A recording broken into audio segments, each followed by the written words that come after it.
शोषितांचा, वंचितांचा आणि पीडितांचा आवाज म्हणजे बी पीपल न्यूज। आत्ताच सबस्क्राइब करा।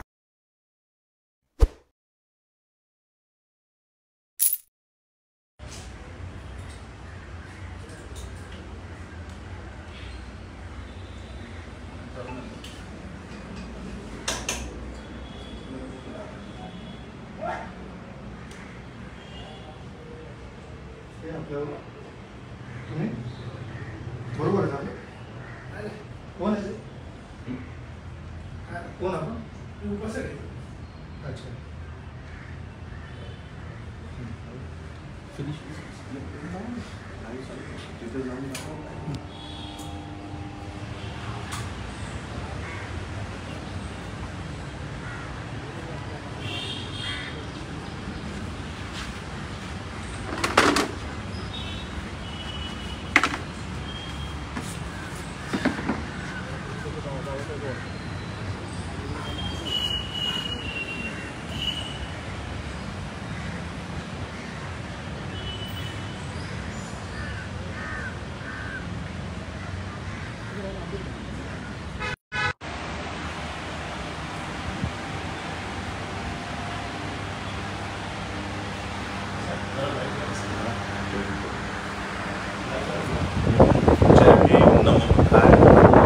आपल्या सगळ्यांना माहीत आहे की पवईमध्ये 6 जून 2024 रोजी जवळपास 750 कुटुंबांना इथं बेदम मारहाण करून त्यांची जी वस्ती आहे ती इथून उद्ध्वस्त केली आणि जवळपास आज 18 जून आलेली आहे। 18 जून उरचाडेपर्यंत आजूबाजूला हे सगळी फुटपाथवर राहत आहेत 750 कुटुंब। एक ज्या बिल्डरच्या संगनमतानं पोलिसांनी आणि BMCने हे कारवाई केली, आजपर्यंत त्यांना राहण्याची कोणतीही पर्यायी व्यवस्था केली नाही आणि मागच्या 2 दिवसापूर्वी आंदोलन करूनही पोलिसांवर कारवाई नाही, त्यांना राहण्याची कसलीही सोय अजून करण्यात आलेली नाही आणि म्हणून मी आजपासून या छोट्याशा या सगळ्या 750 कुटुंबांनी हे जे बुद्ध विहार या ठिकाणी उभं केलं होतं, आता हे विहार तर आहे परंतु त्यांची घरं इथे राहिलेली नाहीत, त्यामुळे या विहाराच्या माध्यमातून मी आमरण उपोषण या ठिकाणी सुरू केलेलं आहे। जोपर्यंत या 750 कुटुंबांना पर्यायी व्यवस्था मिळत नाही, त्यांचं राहण्याची सोय होत नाही, ज्या पोलिसांनी निरपराध लोकांवर लाठीचार्ज केला, त्यांना बेदम मारहाण केली, अशा पोलिसांवर कारवाई जोपर्यंत होत नाही, असे हे सगळे मुद्दे घेऊन आम्ही आणि BMC ऑफिसरने ज्याने हे डिमॉलिशन केलं, पावसाळ्याच्या तोंडावर कोणतंही डिमॉलिशन करता येत नाही हा आदेश आहे, GR आहे। त्यानंतर डिमॉलिशन करण्यासाठी उपजिल्हाधिकारी निष्कासन विभाग याचा तो हद्द असतानाही BMCने ते कारवाई केली, त्यामुळे BMCच्या अधिकाऱ्यावर ॲट्रॉसिटी ॲक्ट अंतर्गत गुन्हा दाखल करणं, या 750 कुटुंबियांची सोय करून देणं आणि ज्या पोलीस अधिकाऱ्यांनी ही बेदम मारहाण आमच्या स्त्रियांना केलेली आहे, मुलांना केलेली आहे, वृद्धांना केलेली आहे, त्या पोलीस ऑफिसरवर कडक कारवाई करून त्याचं निलंबन करणं, या जोपर्यंत आमच्या मागण्या पूर्ण होत नाही तोपर्यंत मी आज 1:30 वाजल्यापासून या ठिकाणी आमरण उपोषणाला मी आता सुरुवात केलेली आहे। ही माहिती सर्व महाराष्ट्र आणि भारतीयांना अवगत असावी याकरिता मी हा लाईव्ह व्हिडिओ केलेला आहे। जोपर्यंत आणि आज आपण बघताय की बुद्ध विहाराला कशा पद्धतीने प्रोटेक्शन देऊन आम्हाला बुद्ध विहारातही येण्यापासून अडवलं जातं।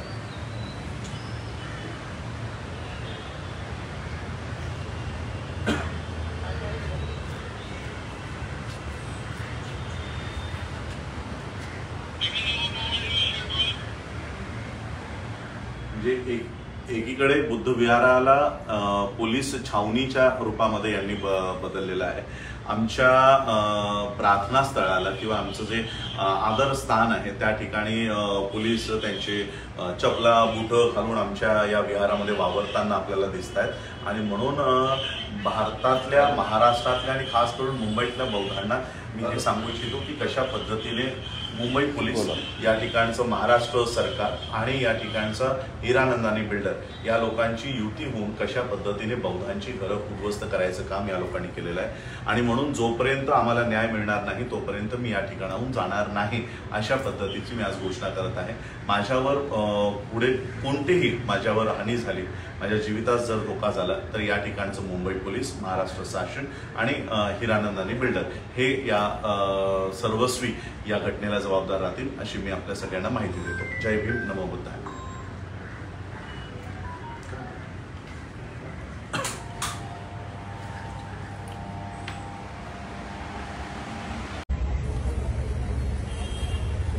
बसून घ्या, समोरासमोर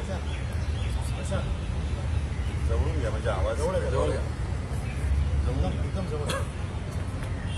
जय भीम, नमो बुद्धाय.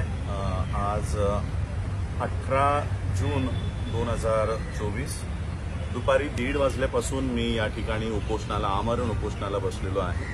हे पवई हिरानंदानी या ठिकाणचं बुद्धविहार आहे आणि हा बुद्धविहार परिसर आहे.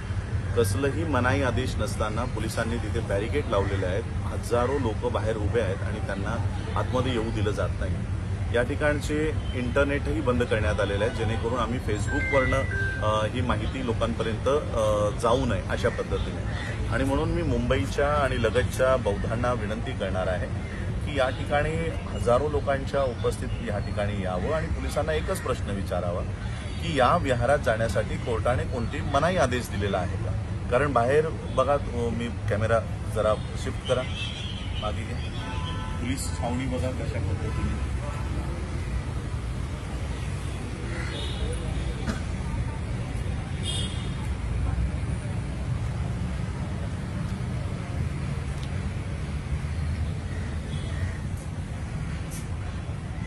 अशा पद्धतीने बुद्धविहाराच्या या परिसरामध्ये पोलीस म्हणजे ज्या ठिकाणी अहिंसा राबवली जाते त्या ठिकाणी पोलीस इथे रायफल घेऊन उभे आहेत, शूजमध्ये आहेत, बुटांमध्ये आहेत आणि या पवित्र स्थळाचं जी काही रिस्पेक्ट आहे तो पूर्ण संपवण्यात आलेला आहे. आणि म्हणून मी मुंबईच्या जवळच्या सगळ्यांना आणि महाराष्ट्रभरातल्या बौद्धांना आवाहन करणार आहे की आज हे आंदोलन आम्ही उभं केलेलं आहे. आंदोलन 2-3 कारणांसाठी आहे. पहिलं कारण की बीएमसीला कसलेही अधिकार नसताना पावसाच्या सुरुवातीला यांनी 750 कुटुंबियांची घरं उद्ध्वस्त केलेली आहेत, जमीनदोस्त केलेली आहेत. तो अधिकार उपजिल्हाधिकारी निष्कासन विभागाचा असतानाही बीएमसीच्या अधिकाऱ्यानं हे काम केलेलं आहे. त्यामुळे पहिली मागणी आमची आहे की बीएमसीच्या ज्या अधिकाऱ्याच्या सहीने हे काम झालेलं आहे त्याच्यावर अॅट्रॉसिटी ॲक्टनुसार गुन्हा दाखल व्हावा.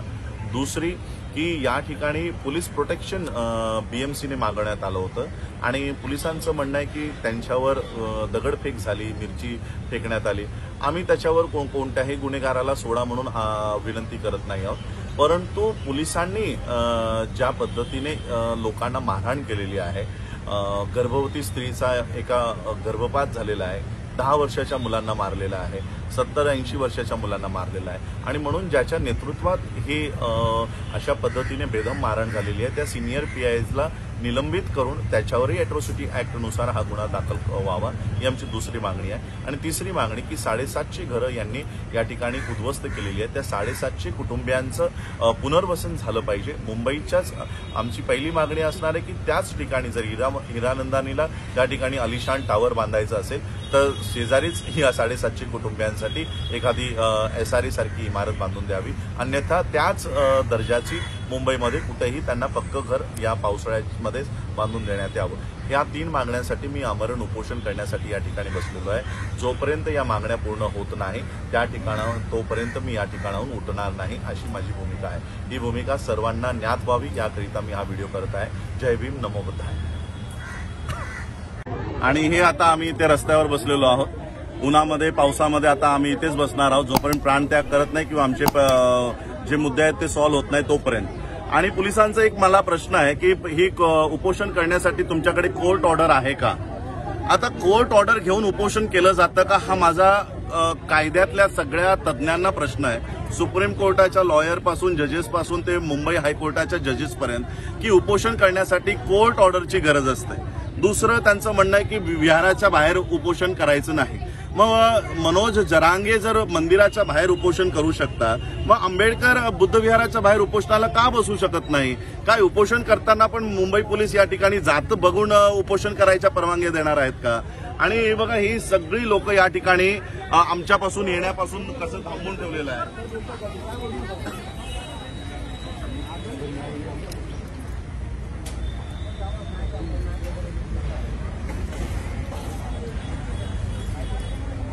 म्हणजे या ठिकाणी मुंबई पोलीसही आम्हाला आमच्या विहारात जाऊ देत नाही. हा एक खूप मोठा अत्याचार या ठिकाणी मुंबई पोलिसांचा बौद्धांवर सुरू आहे की या ठिकाणचे बौद्धही बुद्ध विहारामध्ये जाता येत नाहीत, अशा पद्धतीची परिस्थिती आहे. आणि म्हणून मी वेळोवेळी तुम्हा सगळ्यांना अपडेट देत राहीन की काय आता सुरू आहे. आता सध्या आम्ही रस्त्यावर बसून आहोत, बॅरिकेडवर बसून आहोत आणि इथेच बसून राहणार आहोत. इथून माझं गेलं तर प्रेतच जाईल. आणि जे काही मला यांनी सांगितलं, आम्ही तुम्हाला ताब्यात घेत आहोत, आम्ही ताब्यात घ्यायला तयार आहोत.